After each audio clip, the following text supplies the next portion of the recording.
Good morning from Fast Company. Here's our daily look into what's driving today's creative business leaders. Does your workplace look like this? If not, mothers may not want to work there. Even employers with generous parental leave benefits fail to fully address the unique transformation many working mothers are navigating when they return to work. In certain corners of corporate America, a generous parental leave policy has become a crucial tool for recruiting and retention. Many of the biggest tech employers have been leaders on this front, offering 16 to 20 weeks of leave, or even close to 6 months at companies like Google. But even as companies have expanded their parental leave benefits, few of them have sought to address the unique challenges many parents, and especially mothers, face when they actually return to work. A handful of companies, among them Apple and Amazon, offer a grace period that enables employees to ease back into work part-time or work flexible hours for a few weeks. Despite all these advances, clinical psychologist and author Angelique Close argues that many leaders still don't fully comprehend how pregnancy and motherhood fundamentally changes people, a phenomenon that is now better understood. Over the last decade, researchers have studied how going through pregnancy and motherhood alters cognition and changes the brain in a manner that lasts at least 2 years. There's a term for this experience, matrescence, which Close defines as a profound identity transformation that women go through becoming mothers, which affects all areas of their life, physiologically, neurologically, emotionally, psychologically, spiritually. In her book Matrescence on Pregnancy, Childbirth, and Motherhood, journalist and science writer Lucy Jones describes it as a transition akin to adolescence, with comparable changes to the brain. The modern workplace, however, is not really designed to accommodate matrescence. It's not just that women are uniquely impacted by pregnancy and childbirth. In many cases, they also disproportionately shoulder the burden of caregiving responsibilities. Even now, with so many companies offering more generous leave policies, men still take less leave. Most workplaces are simply not equipped to adequately support working mothers when they return, and concerns over showing bias or making shaky assumptions about their ambitions can put employers in a tricky position. Setting up support. Close believes the first step is just increasing awareness of how working mothers are changed by the experience of matrescence. People don't understand matrescence yet, so we have to get that language in our culture to really appreciate it, she says. There is this idea that you get your leave and then you're going to just bounce right back. Of course, it's unique and individual to everybody, but even just having that language and the lens of it, she's not coming back the same woman she was when she left. And can we give space for that? Can we be curious about that? For some employees, matrescence might precipitate a more radical shift. Many women do start wanting different things, Close says. What lights you up before might light you up differently. Sometimes that might mean they are going to just leave the company and go and try something new. Of course, despite common assumptions that a woman's ambitions recede after having a baby, everyone responds to motherhood differently.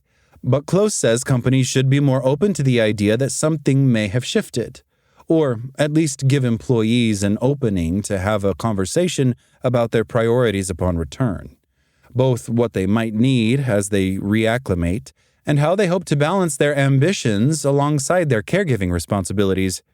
That might also include having a follow-up conversation a few months down the road to check in and reevaluate. Most women that I talk to want that, says Close, who works with clients both as a therapist and a motherhood coach.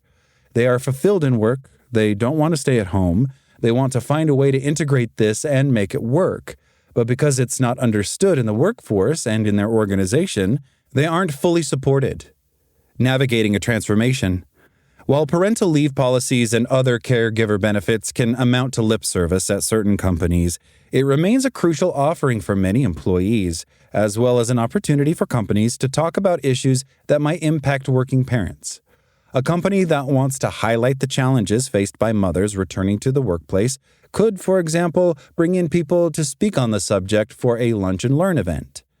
When employers don't leave room for much dialogue about their career ambitions, it also makes it much more difficult for working mothers to raise concerns.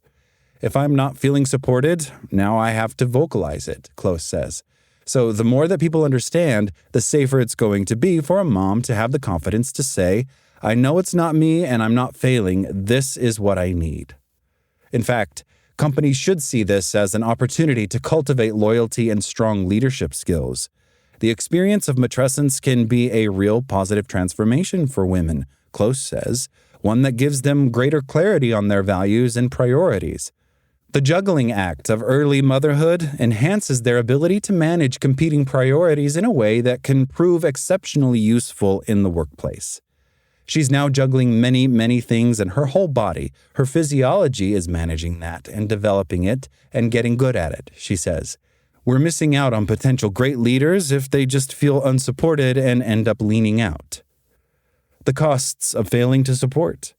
There are long-term consequences when companies fail to develop those employees well beyond the acute transformation of early motherhood.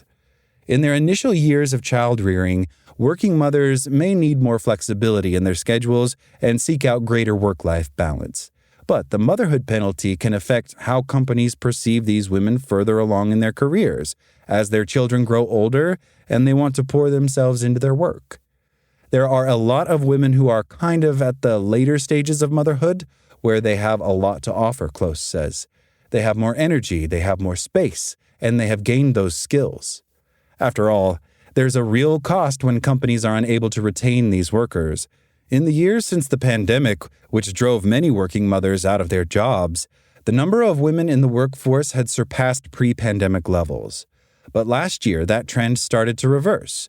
In the first half of 2025, about 212,000 women exited the workforce, and a Washington Post analysis found that the share of working mothers between the ages of 25 and 44 had dipped by nearly 3 percentage points.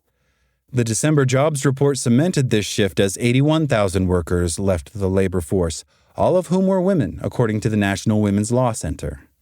When moms come to see me, they're cracking or they're burnt out, Cole says. A big part of what I do is to just say, what you're going through is normal and it's expected, and it's not personal, individual failure. What a world it would be if we all understood that and companies and bosses and CEOs could make space for that and be supportive. We'd have a lot more moms who are thriving. That's all today from Fast Company. Talk to you tomorrow.